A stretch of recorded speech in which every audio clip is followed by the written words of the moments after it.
O ano inteiro fazendo isso e a gente esquece ainda. Jesus amado.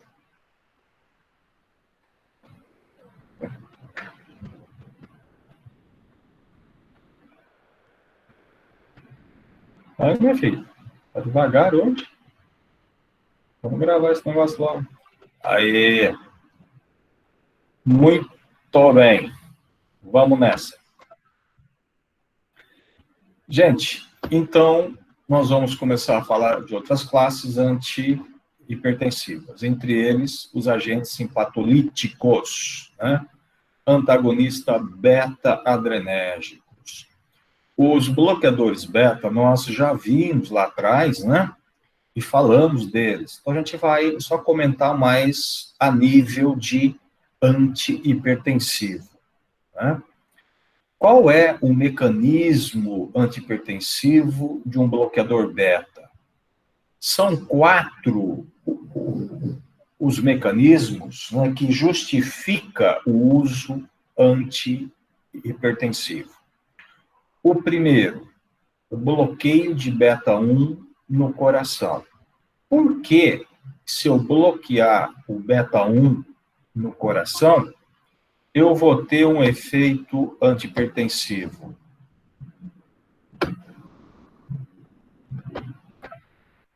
Por quê? Porque a pressão, lembra, é igual débito cardíaco vezes a resistência. O débito é dependente do quê? Do volume sistólico e frequência cardíaca, certo? Se eu bloquear o beta-1 cardíaco, eu reduzo força de contração, automaticamente eu reduzo o volume sistólico. E eu reduzo também frequência. Então, se eu reduzir a frequência e o volume, eu reduzo o débito. Reduzindo o débito, eu reduzo a pressão arterial. Então, esse é o primeiro mecanismo antihipertensivo. Ok? Qualquer dúvida, só interromper, chamar. Segundo mecanismo antihipertensivo dos bloqueadores beta. Bloqueio de beta-1 justa-glomerular. Por que o bloqueio de beta-1 justa-glomerular dá atividade antihipertensiva? Muito bem. O que o beta-1 faz no aparelho justa-glomerular? Ele aumenta a liberação de renina. A renina é liberada e ela vai ser convertida lá junto com angiotensinogênio em angiotensina 1. E depois, através da enzima ECA, será convertida em angiotensina 2. A angiotensina 2, ela promove vasoconstrição e aumento de aldosterona, que retém sódio, retém líquido. Então, a renina vai promover aí um efeito hipertensivo. Então, quando eu bloqueio esse beta-1 justa-glomerular, eu estou reduzindo renina, automaticamente reduzindo angiotensina 2 e reduzindo aldosterona. Então, eu passo a ter vasodilatação e eu passo a ter menor retenção hídrica. E com isso, eu passo a ter uma atividade antihipertensiva. Tudo bem, gente? Muito bem. Terceiro mecanismo, bloqueio de beta-pré. Gente, bloqueio de beta-pré. Por que eu bloqueando o beta-pré, eu vou ter atividade antihipertensiva? Porque o que o beta-pré faz? O beta-pré aumenta a liberação de noradrenalina. Se eu bloquear o beta-pré, vai sobressair quem? O alfa-pré. Sobressaindo o alfa-pré, eu vou ter menor liberação de noradrenalina. Essa menor liberação de noradrenalina vai diminuir o efeito dela nos receptores pós. O beta-pós já vai estar bloqueado, mas eu vou ter a redução do alfa-pós. E o alfa-pós faz o quê? Vasoconstrição. Se eu estou tendo diminuição da ação dele, eu vou ter vasodilatação, redução de pressão.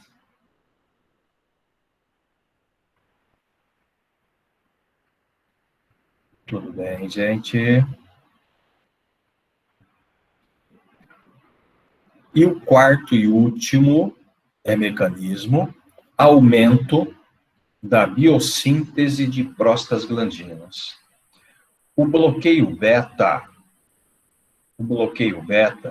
ele leva a um aumento da síntese de prostaglandinas.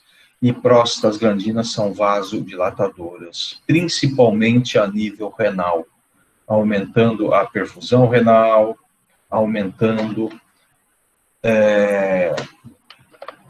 a filtração e aumentando aí, né, a excreção de líquidos e provocando a vasodilatação. Então, são esses os 4 mecanismos antihipertensivos dos bloqueadores beta. Alguém tem alguma dúvida? Quer me perguntar alguma coisa? É por esses 4 mecanismos que se justifica o uso do bloqueador beta como antihipertensivo. Beleza? Continuando, então.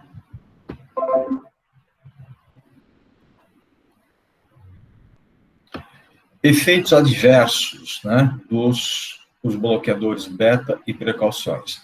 Eu tenho que evitar em asmáticos. Apesar que os bloqueadores beta seletivos para beta 1, também chamados de cardioseletivos, né, esses fármacos, eles podem ser utilizados em asmáticos, desde que utilizados em dose padronizada.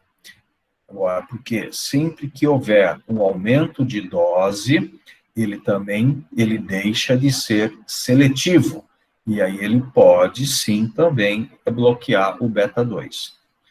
Os beta-bloqueadores não seletivos, tipo o propanolol, ele deve ser evitado em asmático, porque ele bloqueia também o beta-2. Ok?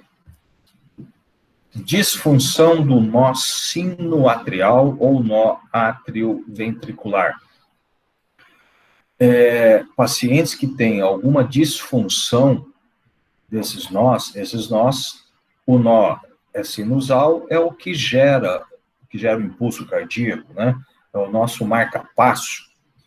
E o átrio ventricular, ele ajuda no ritmo cardíaco. Então, qualquer disfunção desses nós, se eu usar um bloqueador beta, eu posso prejudicar, bloquear a condução cardíaca. E isso pode ser grave. Em pacientes com diabetes dependentes de insulina, nós já comentamos isso, né? O paciente diabético que faz uso de insulina, quando ele toma a insulina, ele pode ter uma queda de glicemia. E aí ele vai precisar de ter a quebra do glicogênio, principalmente hepático, e para repor a glicose circulante. Quem estimula essa gliconeogênese aí, essa produção de glicose, é os receptores beta também. Então, se eu tiver utilizando um bloqueador beta, eu não vou ter essa reposição rápida. E esse paciente pode entrar numa hipoglicemia. E o que é pior, quando um paciente entra em hipoglicemia, ele tem alguns sinais de alerta para avisá-lo que ele está entrando, né? E aí ele sente aquilo lá, ele procura uma bala, procura um açúcar e tal, né? Para repor.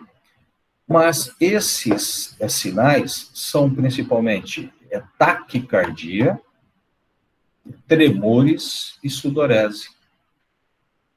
Taquicardia e tremores, quem é que faz? O receptor beta. Está bloqueado, você não vai ter esses alertas. E aí você pode entrar em hipoglicemia sem perceber. E aí você pode estar andando na rua, você pode estar dirigindo, trabalhando, e você cai e desmaia. Ok? Então, pacientes dependentes de insulina, tem que tomar muito cuidado com isso. Quem usa bloqueador beta, né, tem uma tendência a ter fadiga, letargia, frieza de extremidades. Por que esses efeitos? A fadiga vem, né, vem do músculo esquelético. Os nossos vasos do músculo esquelético é beta 2. E eles fazem vasodilatação para suprir bem a irrigação do músculo, né? Quando você usa um bloqueador beta, você pode estar bloqueando esses beta 2 também da musculatura, dos vasos, né? Da musculatura, diminuindo a irrigação, diminuindo a nutrição, por isso entra em estado de fadiga mais rápido, de letargia. E a nível de extremidade, nós temos uma microcirculação cutânea, que os receptores também são beta 2. Quando se bloqueia esses beta 2, você tem essa vasoconstricção periférica, dando uma sensação de frieza de extremidades.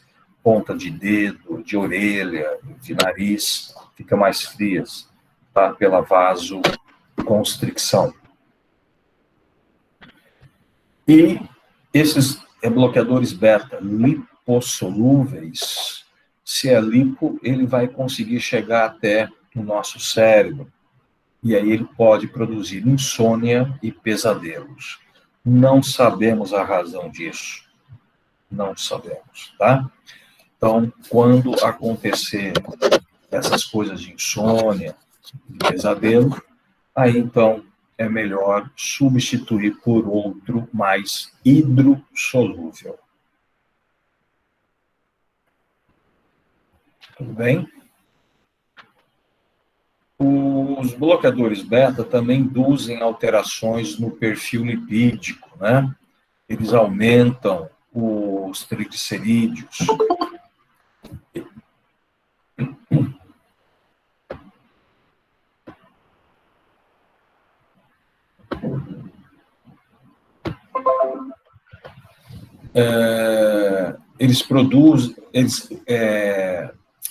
Eles aumentam os triglicerídeos, eles reduzem a mortalidade em pacientes infartados, né? Porque ele vai proteger o coração, né? Ele diminui o trabalho cardíaco, e pacientes idosos e afro-americanos tendem a apresentar menor efeito anti-hipertensivo. Então, o bloqueador beta, ele funciona melhor em brancos e jovens, tá? Isso é tudo uma questão genética, tá? O idoso, ele possui um predomínio muito maior de receptores alfa. Por isso que o bloqueio beta não funciona adequadamente. E o afro-americano, né, em razão genética, né, o povo africano, eles têm o solo africano é muito pobre em sódio, né?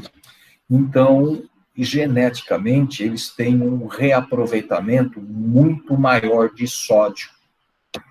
E isso também gera a menor ação beta. Não sabemos explicar muito bem, mas o uso de diurético no africano, né, a pessoa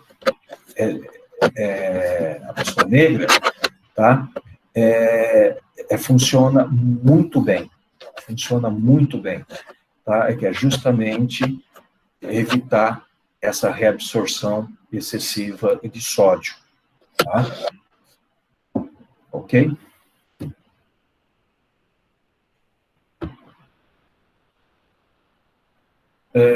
Os bloqueadores beta, gente, eles são muito bem absorvidos, né? Eles são absorvidos pela via oral, e a concentração plasmática pode variar de um fármaco para outro. Então, às vezes você tem um fármaco X ou um fármaco Y, essa variação pode ter aí de fármaco para fármaco. Então, quando se usa um fármaco, você precisa se preocupar com a dose de cada fármaco, tá? No caso, um fármaco que é muito conhecido, né, bastante utilizado, o propanolol, é um bloqueador beta, é não seletivo, ele bloqueia todos os betas, né? Ele sofre a metabolização pré-sistêmica em torno de 50%. Então, se você der uma dose de 80 miligramas, na circulação sistêmica, chega apenas 40. Esse dado acaba sendo interessante, né, porque quando você for, né, substituir o propanolol, vamos supor, de oral por injetável, você precisa se preocupar em reduzir a metade da dose. Ok? A meia-vida é variável e aí não tem grandes interesses.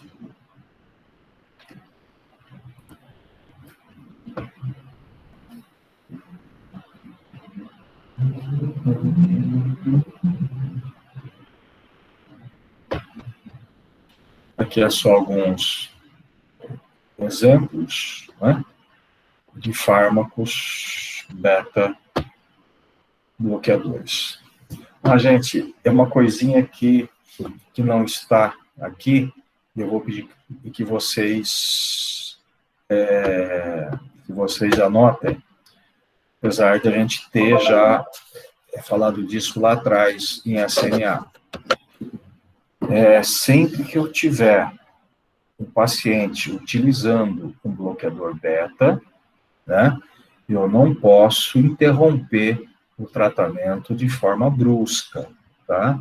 Eu tenho que fazer a interrupção gradativa. Por quê? Porque quando eu uso um bloqueador, um antagonista, eu acabo tendo uma sensibilização de receptores, né?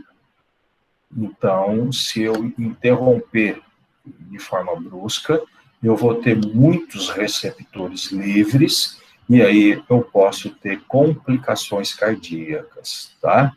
Então, eu não posso interromper de forma brusca. Preciso ir gradativamente. Ok? Dúvidas até aí? Podemos passar para frente?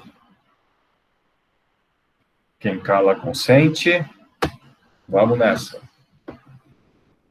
Então, uma outra classe, antagonista alfa. Veja, nós também já falamos de antagonista alfa, tá?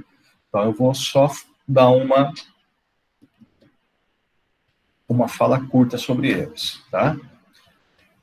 Alfa, nós já sabemos, né, que existe alfa nos nossos vasos, né? e que alfa faz vasoconstricção. Então, se eu bloquear alfa, eu vou diminuir a resistência arteriolar e aumentar a capacitância venosa. Eu dilato tanto a artéria quanto as veias, né? E eu provoco um efeito reflexo na frequência e na atividade da renina plasmática. Isso são efeitos reflexos na tentativa de corrigir a diminuição de pressão. Então, quando se faz o uso de um antagonista alfa, tá, o paciente pode ter taquicardia, tá, e aumento de renina. É por isso que, às vezes, é difícil, né, você manter uma ação antihipertensiva utilizando apenas um fármaco. Aqui, no caso, você teria que associar já um bloqueador beta junto, né? Com tratamento prolongado, a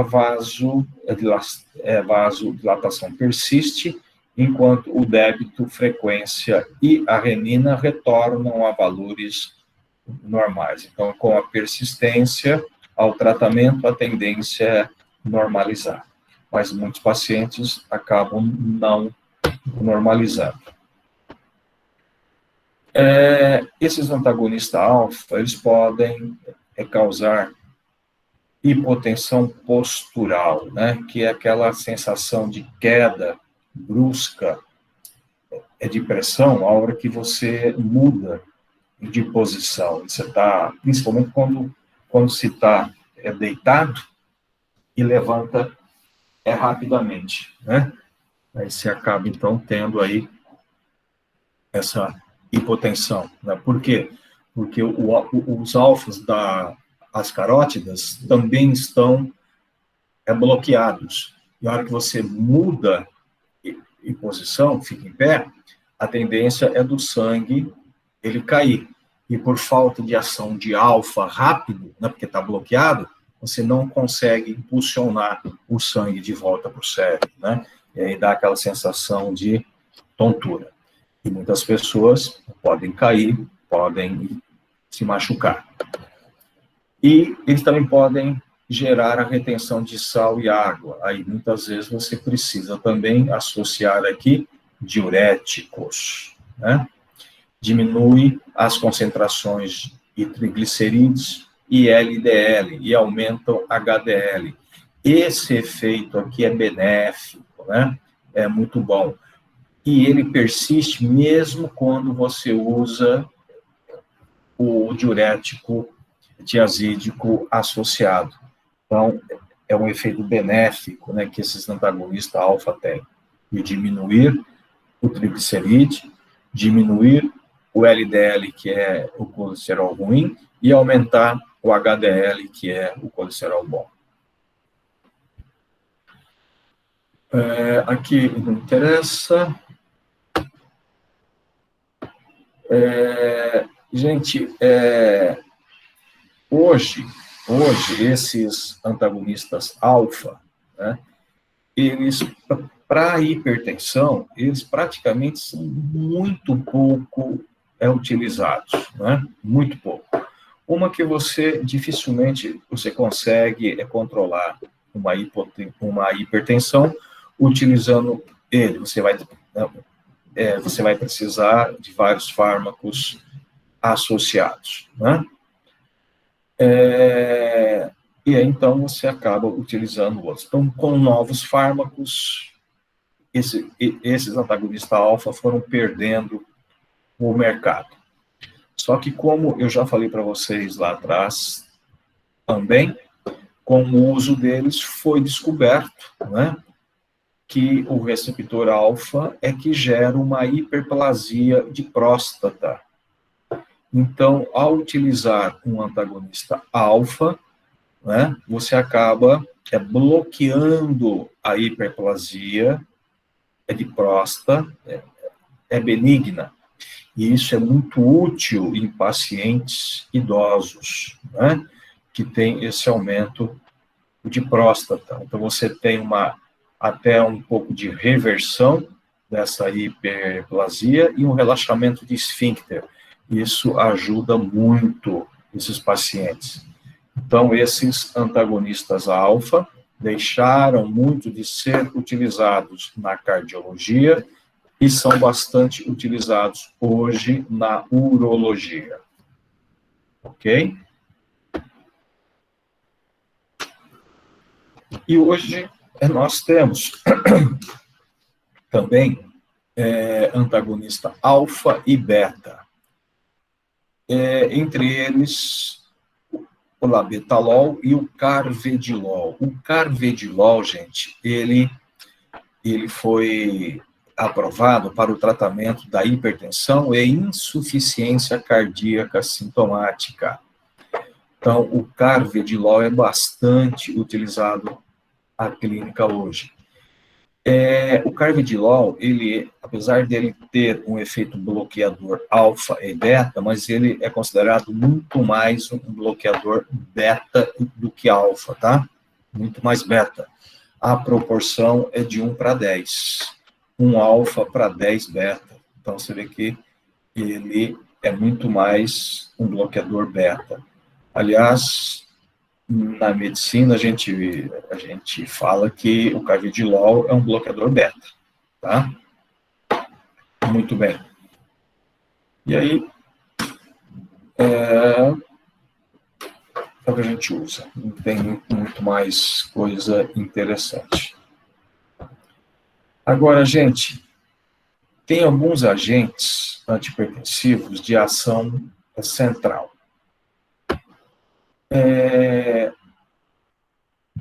A ação central, o foco desses fármacos é o receptor alfa-2. Quem é o receptor alfa-2? É o receptor pré-sináptico. É o receptor inibitório, né, que bloqueia a liberação de noradrenalina. Ok? E esses fármacos que nós vamos falar agora, gente, tá? São fármacos, são classificados como fármacos bloqueadores de ação central, porque o foco de ação deles, o local de ação, é a nível de nosso tronco encefálico, tá? Ele age aqui em cima, no nosso tronco. E aqui, agindo aqui, no nosso tronco, tendo o efeito em alfa-pré, ele vai reduzir, então, a liberação de noradrenalina, e com isso, todo o nervo adrenérgico que sai a partir aqui do nosso tronco para a periferia, acaba tendo diminuição de ação, porque está sendo menos estimulado. Ok? Então, o alvo é a nível central, tá? Por isso que a classificação deles é como central. Ok?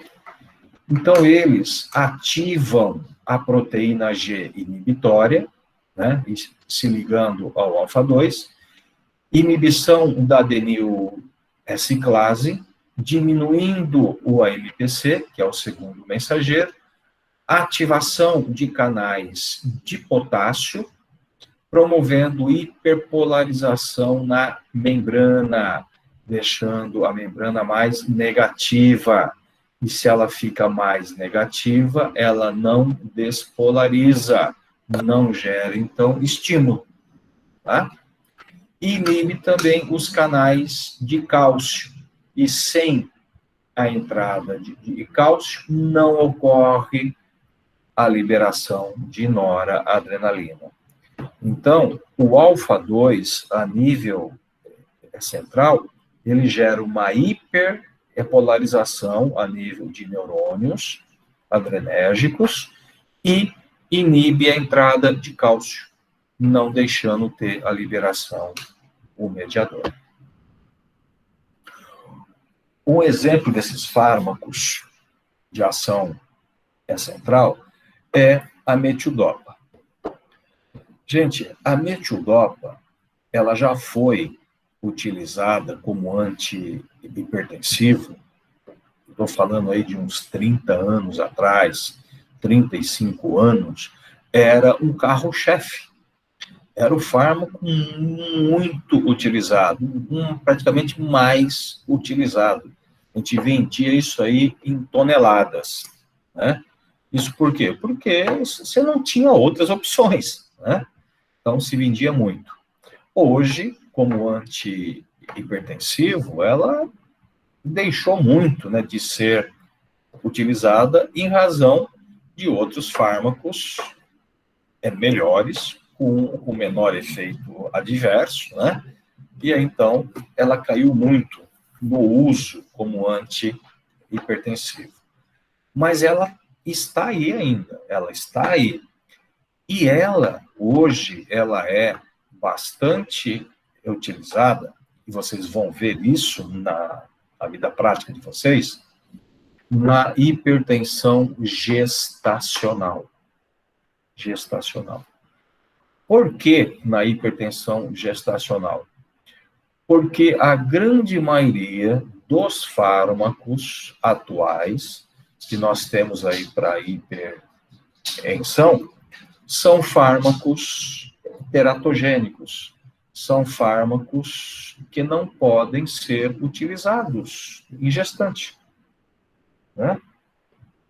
Então, a metildopa, por ser um fármaco seguro, tanto para a mãe quanto para o feto, ela ainda é uma boa opção, né, para hipertensão gestacional. Ok? Muito bem. Então, a metildopa, a hora que você faz uso dela, ela vai para a circulação, ela vai lá no nosso tronco encefálico, ela entra nos neurônios, né, adrenérgicos, e ela vai interferir na síntese de noradrenalina. Lembra aquela síntese que nós comentamos? Tirosina, dopa, dopamina e noradrenalina? Pois é, ela entra nessa cadeia, interferindo na síntese, ao ponto de quando você for ter a formação de dopamina, você não consegue ter mais a dopamina, você tem alfa-metildopamina. Em seguida, alfa-metilnoradrenalina. E essa alfa-metilnora é que vai ser armazenado em vesículas, dentro dos neurônios adrenérgicos, tá? E é esse alfa-metilnora que vai ser liberado para a sinapse e terá sua ação lá, o tronco encefálico, estimulando o alfa-2 pré-sináptico, diminuindo aí, então, a resposta vasoconstrictora periférica, tá? Então, veja que a metildopa tem a sua ação a nível central, a nível de tronco encefálico, né? Interferindo na síntese de nora, formando aí o alfa-metildopamina e depois dando origem ao alfa-metilnoradrenalina, ok? E é esse alfa-metilnoradrenalina que acaba tendo a ação no alfa pré-sináptico, diminuindo a resposta periférica. Tudo bem, gente? Efeitos farmacológicos que a metildopa gera. Diminui a resistência periférica sem causar muita alteração no débito e frequência cardíaca em pacientes jovens. Então, veja, ela vai diminuir a resistência periférica, diminuindo, né, a pressão, mas ela não consegue alterar muito o débito, frequência, tá, em pacientes jovens. Por que não? Lembra que eu falei ainda há pouco que o idoso tinha muito alfa, certo? E falta de beta? Pois é, aqui o jovem é o inverso. Ele tem muito mais beta do que alfa. Então, a ação sobre o coração, né, a frequência, não acaba sendo muito alterada, porque ele tem grande número de receptores beta que acabam sustentando aí, tá, o efeito. Já no paciente idoso, pode ocorrer diminuição do débito, em consequência da redução da frequência cardíaca e do volume sistólico. Efeito secundário ao relaxamento das veias e uma redução à pré-carga. Então, a resposta pode ser diferente no jovem e no idoso.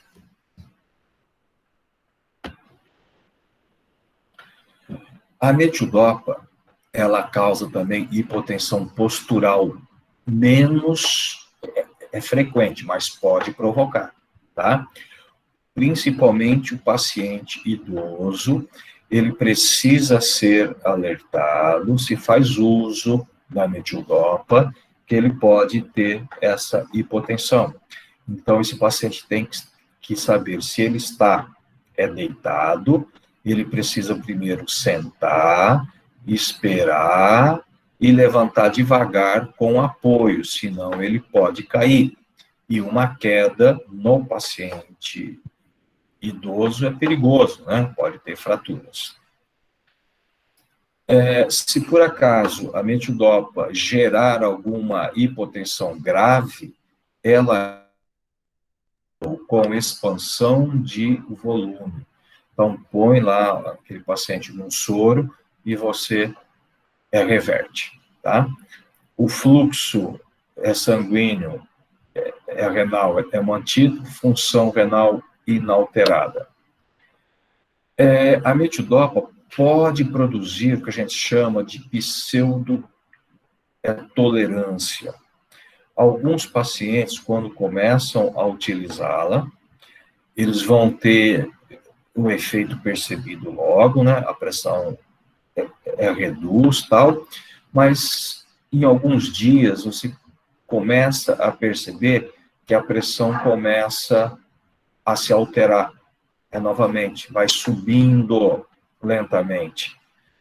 Só que é isso que é chamado de pseudotolerância. Por que pseudo? Porque a tolerância tem mais a ver com a nível de receptores, né?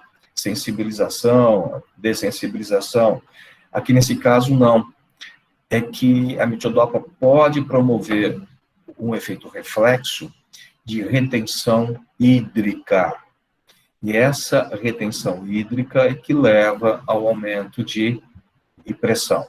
Nesse caso, então, há a necessidade de se associar diurético, tá? Aí você passa a urinar mais, você reverte essa pseudotolerância. Ok? É absorvida, tá? Isso aqui é só cinética, não tem grandes coisas. Opa. Efeito adverso. Opa. Cinética não, efeito adverso. Bom, gente, inibição dos receptores alfa-2 no tronco encefálico, reduzindo a vigília e o estado de alerta, produzindo sedação. Veja bem, é por ele ter um efeito a nível central, nível de tronco encefálico, reduzindo toda a ação adrenérgica ao longo do tronco, ao longo da medula, acaba diminuindo, né, a ação de alguns centros nervosos. E entre esses centros que acabam sendo reduzido de ação, está um dos centros da vigília. Então, você acaba tendo a vigília reduzida. se você tem a vigília e o estado de alerta é reduzido, automaticamente você vai ter o quê? Sonolência. Então, a pessoa começa a ficar muito mole, com sono, mais ou menos como eu estou, certo, aqui agora, morrendo de sono, mas estou aqui. Então, esse estado, tá, muitas vezes é confundido. O paciente começa o tratamento, tá, e acha que ele está ficando muito mole e tal, é porque a pressão está caindo muito. E muitas vezes ele não volta até o médico e ele acaba alterando a dosagem por conta própria, acaba fazendo lá as alterações, né, por conta própria. Muitas vezes houve, né, a comadre, né, o vizinho, e acaba fazendo essas comadre terapia, mexe em tudo e aí acaba não surtindo certo efeito necessário. Esse efeito de sedação é normal nos primeiros dias, precisa ser alertado o paciente, ó, você vai ficar assim, você vai ter um estado de moleza, de sonolência, mas isso é passageiro. Em alguns dias, esse efeito, a tendência é sumir, tá?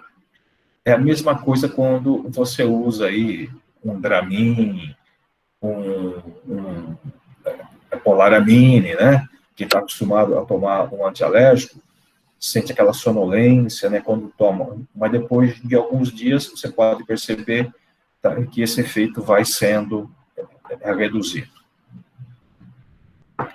Um outro efeito que pode acontecer é a depressão, tá? Em alguns casos. A depressão pode ocorrer porque esse fármaco age a nível central, interferindo na síntese de dois mediadores importantes, dopamina e noradrenalina. Lembra? Forma o alfa-metil-dopamina. Não é a dopamina, é uma falsa dopamina. E alfa-metil-noradrenalina, que também é uma falsa noradrenalina. Então, isso pode, sim, em alguns pacientes, dar isso daí.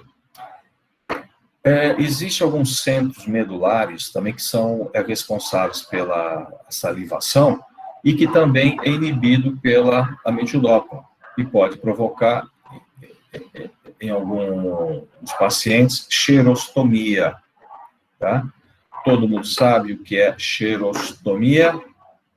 Xerostomia é boca seca, tá? Boca seca. Quando você tem uma hipersalivação, você tem uma cialorreia, né? E a boca seca é xerostomia. Tá? A metildopa também reduz a libido, tá? E isso era reclamado bastante quando era muito utilizado, né? Pacientes mais jovens, né, reclamava que a coisa estava ficando feia. E fica mesmo, tá? Reduz o libido. E a metildopa também gera sinais parkinsonianos e hiperprolactinemia. Por que sinais parkinsonianos? Eu estou sozinho hoje, né? Ninguém abriu câmera hoje, hein? Caramba! Por que a metildopa, ela pode provocar efeitos parkinsonianos? Da onde vem o Parkinson? O Parkinson vem de uma disfunção de neurônios dopaminérgicos, né? Então, uma falta de dopamina.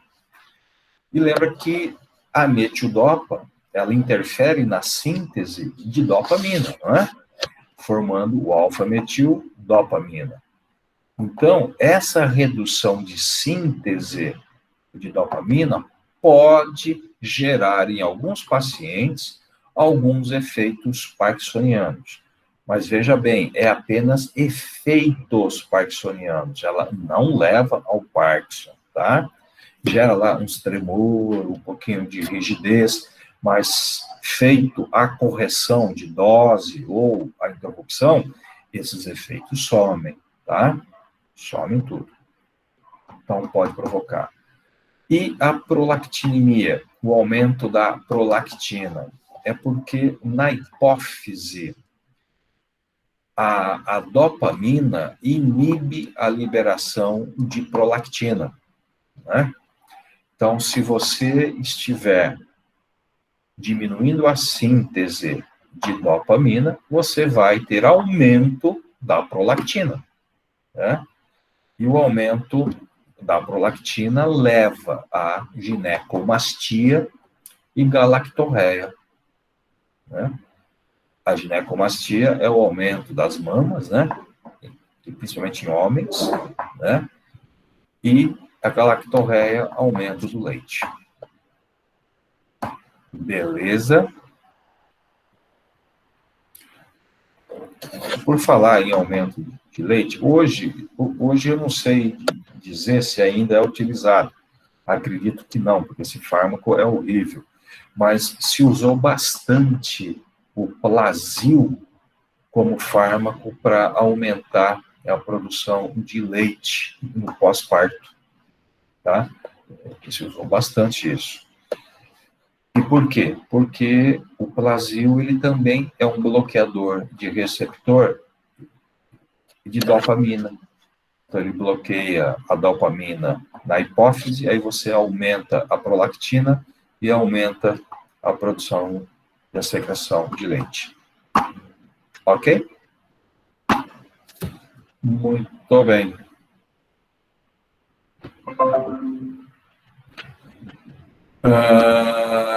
Então, o uso terapêutico aí, né, da metildopa foi substituído por outros agentes, né, terapêuticos em muitas partes do mundo, né, porque foram surgindo fármacos mais novos, mas é preferido para o tratamento da hipertensão durante a gravidez, como eu já havia dito, em virtude de sua eficiência e segurança para a mãe e feto, tá? Então, ela é bastante utilizada.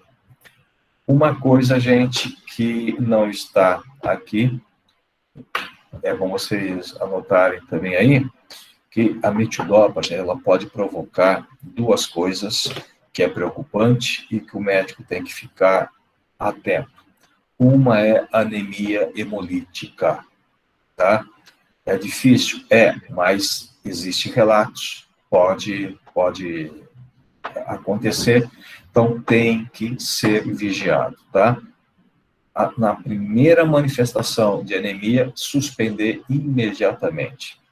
E uma outra coisa é hepatotoxicidade, também ela pode dar hepatotoxicidade. Então, são duas coisas que precisam ser vigiado, ok? Na metildopa.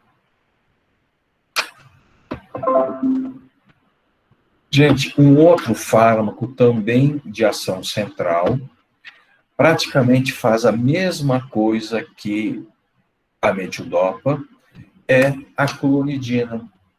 A clonidina também é um fármaco utilizado, foi bastante utilizado, hoje ainda se usa, mas muito pouco, como anti-hipertensivo. Só que a diferença da clonidina para a metildopa é o seguinte: a metildopa, ela entra no neurônio, né, adrenérgico, e interfere na síntese de noradrenalina, formando lá o alfa-metilnora, né, e ele que acaba estimulando o alfa-2. No caso da clonidina, ela própria é um agonista do alfa-2. Ela vai chegar lá e vai estimular esse alfa-2 no tronco encefálico, tá? Diminuir, então, a descarga simpática do SMC. Em doses acima das necessárias, estimula também o alfa-2B em células musculares lisas vasculares, podendo ter vasoconstricção. Então, ela é utilizada em dose muito baixa, tá? A clonidina. Ok?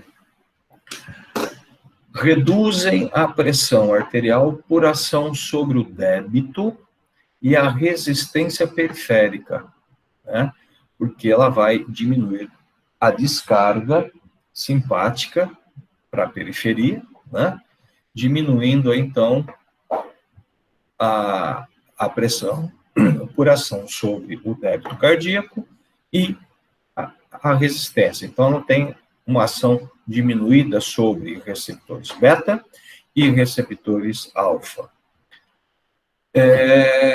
Tudo isso pela diminuição, né, do tônus simpático. O cardíaco reduz a contratilidade e a frequência, podendo, em pacientes suscetíveis, promover insuficiência cardíaca. Então, aqueles pacientes que já têm estão desenvolvendo a tendência à insuficiência, a clonidina pode precipitar aqui, né, essa insuficiência. Muito bem. Veja, a mesma coisa que a metildopa também leva a bloqueio de centros, né, de vigília, né, e aí pode provocar também a sedação, pode provocar também a boca seca, né, que é a xerostomia, acompanhada de ressecamento da mucosa nasal e dos olhos, e edema e dor nas glândulas parótidas. Também são efeitos que pode provocar. Mesma coisa que a metildopa, hipotensão postural e disfunção erétil em alguns pacientes. Agora, gente, interrupção súbita leva à crise de abstinência, tá? Leva à crise de abstinência. Então, você não pode interromper também de forma súbita, tá? Não pode. Por quê? Porque é um agonista de alfa-pré. E o que acontece com o alfa-pré? Você acaba tendo uma dessensibilização, né? Se você interromper o tratamento de forma brusca, você vai ter o quê? Pouco alfa-pré e muito beta-pré. Você vai ter o quê? Uma inversão de valores aí, e você pode ter uma crise aguda hipertensiva, tá? Muito perigosa. Então, não se pode interromper o tratamento de forma brusca. Ok? Muito bem. Vale a pena a gente comentar que vocês, principalmente quem vai trabalhar em centro cirúrgico, vai ver isso. A clonidina, gente, ela é utilizada hoje por anestesistas. Por quê? Porque esses fármacos de ação central em alfa-pré-sináptico acabam tendo um efeito muito bom quando aplicados no líquor, a gente chama de aplicação intratecal, né? Junto com a RAC, ou junto com a periedural, você aplica a clonidina e ela tem um efeito de analgesia, tá? Analgesia. Então, muitas vezes é melhor você usar a clonidina como uma potencializadora da analgesia, e aí você reduz o uso de outros fármacos, né, que pode gerar mais efeitos adversos. Ok? Então, a clonidina tem esse efeito, tá? Gente, está aqui a reserpina, mas eu não vou falar em reserpina. Vocês tirem a reserpina, tá, do nosso métier, tá? A reserpina a gente não usa mais, ok?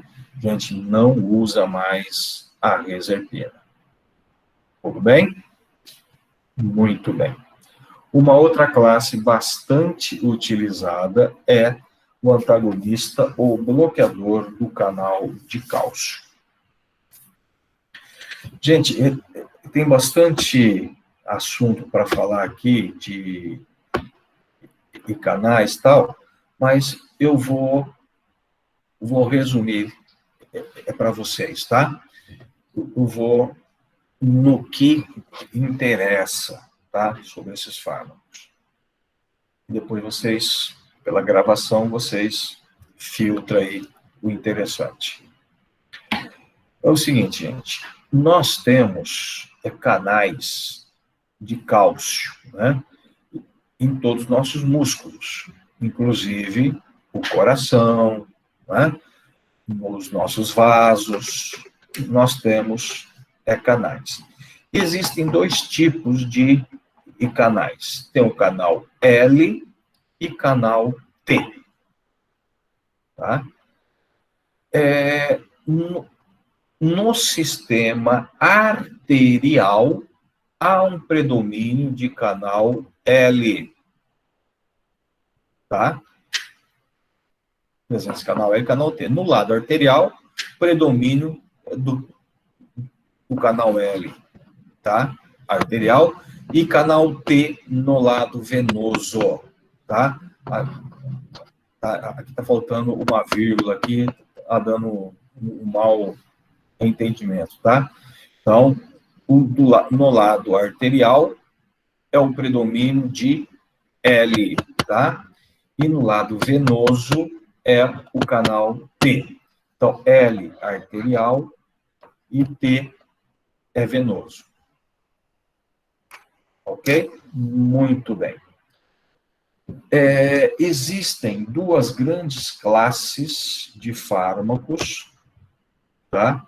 Que são utilizados, tá? As dihidropiridinas e não dihidropiridinas. Essas duas classes, Letícia, a Letícia está chegando para o amém, Letícia? Antes tarde do que nunca. Então, as dihidropiridinas, tá? Elas agem mais a nível de vasos, músculo liso vascular. As não dihidropiridinas, o diltiazem, o verapamil, agem mais a nível de músculo cardíaco. O diltiazem ainda age um pouquinho em vaso, mas o verapamil mais a nível cardíaco, tá? Muito bem. Então, a gente vai falar, gente, aqui da amlodipina, tá? E da nifedipina, principalmente, tá? A nifedipina. Esses dois fármacos são os fármacos mais importantes, tá, que nós temos na terapia antihipertensiva. Bem, esses fármacos antihipertensivos, tá? Eles agem, gente, no canal L, tá? Então, as dihidropiridinas agem a nível de canal L. Muito bem. Um dos primeiros fármacos a serem utilizados foi a nifedipina, tá? O nifedipina. Esse fármaco, gente, ele foi utilizado, tá? Primeiramente, né? Muito utilizado, e ainda tá? Existe ainda hoje. O nome comercial dele, principalmente, é o Adalat, né? Adalat, o Oxford, a nifedipina. E ele tem uma característica cinética. A nifedipina, ela tem uma absorção rápida, um efeito rápido e uma meia-vida curta. Então, a concentração vai rápido, faz o efeito e depois ela cai rápida. E essa variação na concentração plasmática acaba produzindo alguns efeitos reflexos, entre eles aumento de noradrenalina. Então, aí você pode ter picos hipertensivos, mesmo utilizando ele. Você pode ter uma vasoconstricção coronariana, utilizando ele, né, por esse pico, essa variação na concentração plasmática.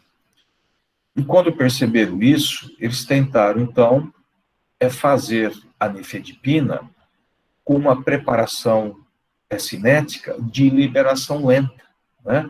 Para que ele fosse sendo liberado, absorvido lentamente, e com isso estenderia mais a meia-vida. E aí surgiram algumas formas farmacêuticas, né? Na época surgiu aí o Adalat Retard, Horus, né? Então, isso aí são formas farmacêuticas para tentar amenizar esses efeitos adversos que ele provocava. Bem, por agir, por bloquear canal L, ele está, então, gerando uma vasodilatação, né? Então, ele dilata bem as artérias, porque o canal L está nas artérias e a pressão é reduzida. Veja que ele não mexe com as veias, mexe apenas com artérias. E muitas pessoas têm dor de cabeça quando usa ele, né, porque dilata os vasos do cérebro. Muito bem. Com a nifedipina, gente, ela chegou a ser utilizada numa forma farmacêutica em cápsula de gel. E essa cápsula de gel, tá, ela acabou sendo utilizada na hipertensão emergencial. Se chegasse num PS lá, um pronto atendimento com hipertensão, eles pegava essa cápsula de gel, furava ela e esguichava embaixo da língua. Aí você tinha uma absorção rapidíssima, né, um efeito rápido, a pressão despencava. Só que não se tinha um conhecimento ainda do que se tem hoje, né? Muitas pessoas que usavam a nifedipina nessa situação emergencial, a pressão era reduzida, o indivíduo ia para casa e depois de 2, 3 horas ele retornava com algum quadro de AVE isquêmico. AVE. Aí começou a ter muitos casos, né, de AVE. Aí foram ver o que é. O paciente hipertenso, tá? A pressão de perfusão cerebral, ela passa a ser dependente da pressão arterial. Então, se a pressão arterial aumenta, a pressão de perfusão cerebral também aumenta. E você acaba precisando dela, alta. Quando você reduz muito a pressão arterial nesses pacientes, você perde a pressão de perfusão cerebral. Você perde a perfusão cerebral. E aí, você desmaia e dá AVE. Certo? Então, hoje é proibido utilizar a nifedipina na hipertensão emergencial. Tá? Não se usa mais. Está proibido. Porque você pode provocar esse tipo de efeito. O que a gente usa hoje, na urgência, na emergência, é o captopril, que é uma outra classe que a gente vai falar na nossa próxima aula. Bem, a nifedipina, então, foi usada, tal, mas sempre com a preocupação desse quadro dela, cinético, né? A absorção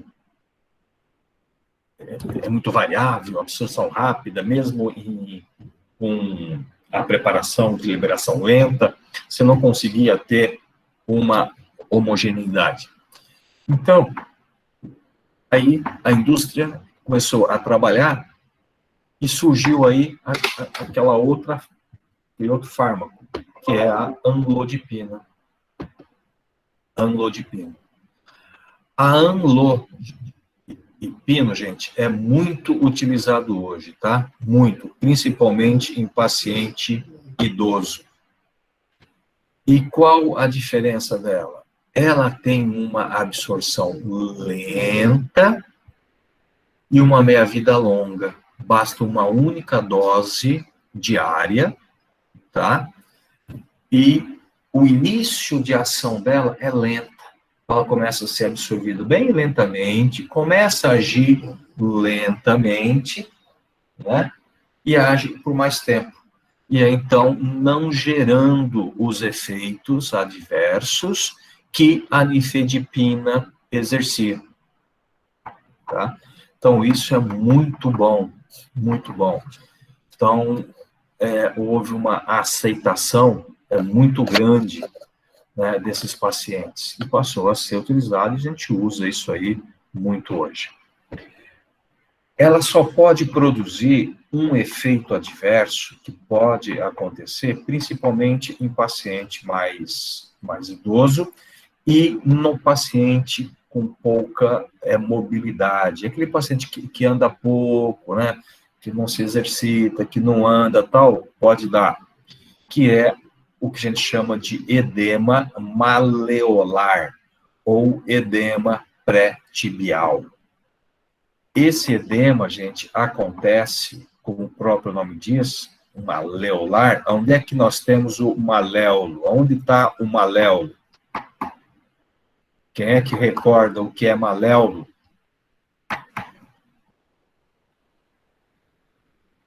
Vamos, gente. Acorda. Vocês estão todo mundo dormindo hoje, né? Eu estou aqui falando sozinho, esse tempo todo. No pé? Hã? Fica no pé? Quase, né? Isso. É aquele ossinho, né, do lado do tornozelo, né, que fica aqui, aquele ossinho bem do lado, o maléolo, né? Quando você bate ele, dói barbaridade, né? Então, gente, esse edema é nessa área, tá? O finalzinho da canela lá, no começo do pé. Fica lá, parece um colar grosso, inchado, tá? Isso a gente chama, então, de edema maleolar. E por que acontece esse edema? Veja bem, lembra que eu disse no início que esses fármacos, eles bloqueiam os canais L, não é? Eles não mexem com o canal T. E que o canal L está presente principalmente nas artérias. E na veia é canal T. Então, esses fármacos, eles dilatam a artéria, mas não dilatam as veias. Dilatando as artérias, você está mandando mais fluxo para os seus pés. Então, chega uma grande quantidade de sangue até o seu pé. E na hora que esse sangue vai retornar pela veia, tá? A veia, ela não está dilatada. Então, o fluxo ele não consegue entrar na veia. E aí você começa a ter um acúmulo de sangue. Vai acumulando, né? Vai aumentando a pressão hidrostática, o seu pé, vai dando aumento de permeabilidade e vai extravasando líquido e dá edema. Tá? É por isso que acontece o edema. Se o paciente, ele se locomove, ele anda bem, ele se exercita, né? Os músculos das veias, né? Então, os músculos das veias, não, os músculos esqueléticos comprimem as nossas veias, impulsionando aquele sangue e o fluxo, ele vai, né? E você não gera o acúmulo, né? Mas se é uma pessoa que anda pouco, tal, vai gerar esse acúmulo, tá? E vai gerar esse edema.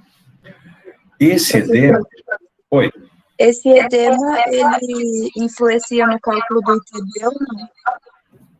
Não entendi o final, cortou aí. Esse edema influencia no cálculo do ITB ou não? Esse finalzinho que eu não estou conseguindo te entender. Ele influencia aonde? No cálculo do ITB. Cálculo. O que é isso? É o cálculo do índice tornozelo braquial quando vê a obstrução das artérias. Esse edema influenciaria? Não sei te falar. Não sei te falar. Mas na artéria não, porque a artéria vai estar dilatada, né? Não sei. Como é que chama esse cálculo? É ITB, índice ITB? tornozelo braquial. Eu vou procurar ver isso aí. Eu nunca li sobre isso, não. Pelo menos nunca apareceu para mim nesse assunto. Vou procurar, tá bom? Mas acredito que não.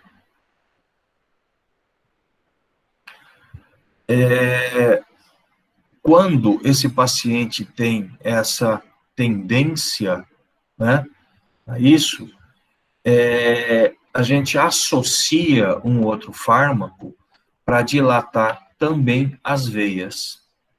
E um fármaco bastante utilizado é a próxima classe que a gente vai falar na nossa próxima aula, o IECA ou o BRA, que é o captopril ou a losartana, né?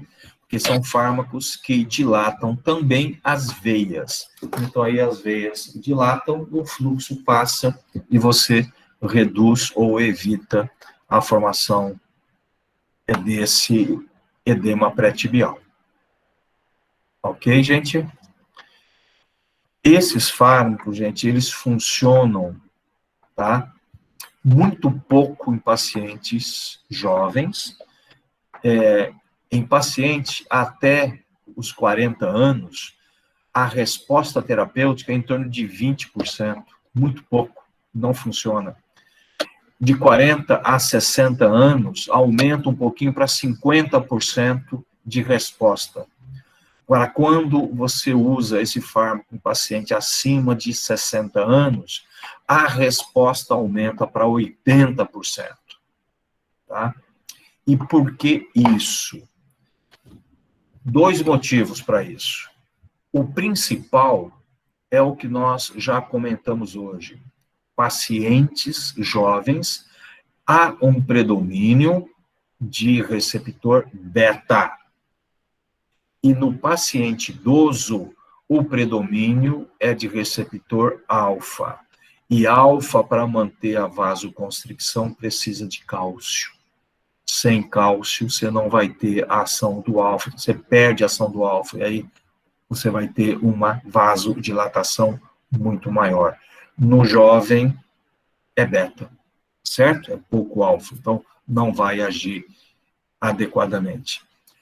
Outra coisa, quanto mais jovens, maior são os efeitos reflexos, efeitos fisiológicos para controlar a pressão, para não deixar a pressão cair. O idoso, ele já começa também a perder esses efeitos reflexos, e aí ele não responde adequadamente para tentar recuperar a pressão. Então, por isso que funciona melhor. Tudo bem, gente?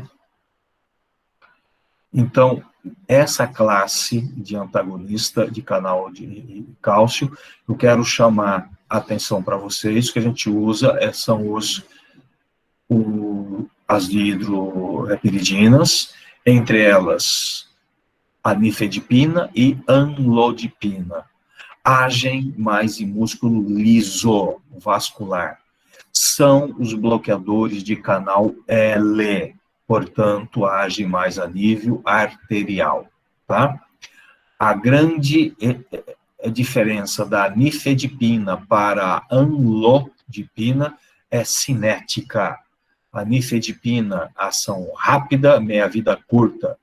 Amlodipina, absorção lenta, início de ação lento e meia-vida longa, se tornando muito mais eficaz.